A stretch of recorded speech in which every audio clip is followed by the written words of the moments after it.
Je tiens à rappeler que ma fille donc, a eu, depuis le 25 janvier, plein de harcèlement. Le 4e et le 5e orteil écrasés. J'ai eu un appel aujourd'hui à 16h pour me dire que Liliane allait changer de collège à compter de lundi. La principale du collège où Liliane a eu les sévices a, dès mardi matin, envoyé un message pronote à l'ensemble des parents en disant qu'il n'y avait pas de harcèlement dans son collège. Il est entendu que je n'ai pas été destinataire du message, que la maman de ma fille n'a pas eu le message et que les parents avec qui j'avais une certaine sympathie n'ont pas été non plus destinataires du message. Donc c'est important, Monsieur le Ministre, que je vous fasse part que la collaboratrice qui est en charge de cet établissement, pour ne pas le nommer, Jean Lursa à Villejuif, trie les informations. C'est quand même très grave, je pense.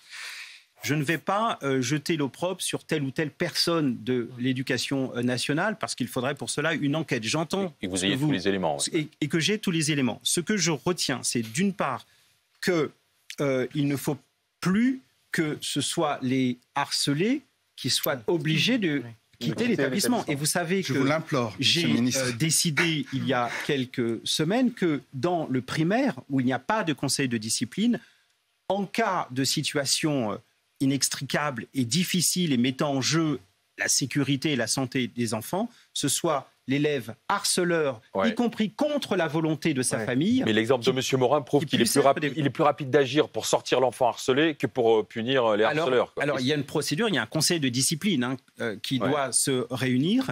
Nous allons regarder de près ce qu'il en est pour votre fille. Moi, je suis pour que le droit s'exerce, en l'occurrence la possibilité effectivement de se tourner vers les parents, parce que les parents ont une responsabilité vis-à-vis de leurs enfants. Ils ont une responsabilité, je dirais, juridique, qui est tout à fait essentielle.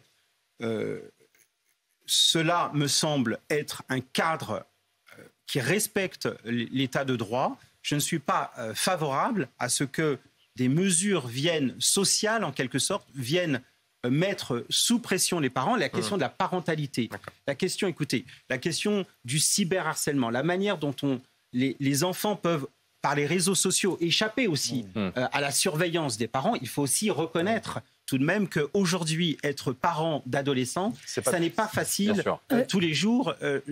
Notons-le. Donc moi, je suis d'abord pour aider les parents, éventuellement sanctionner des comportements qui seraient manifestement inadmissibles. La mission de l'école, c'est de faire de telle sorte que les élèves soient en sécurité dans les écoles et les établissements scolaires, que leur bien-être soit... pas toujours le cas. Et malheureusement, ça n'est pas toujours le cas. Nous progressons. Si je pouvais vous garantir que la semaine prochaine, les situations de harcèlement disparaîtront dans les 60 000 écoles et établissements scolaires, j'aurais tort et je me moquerai de vous.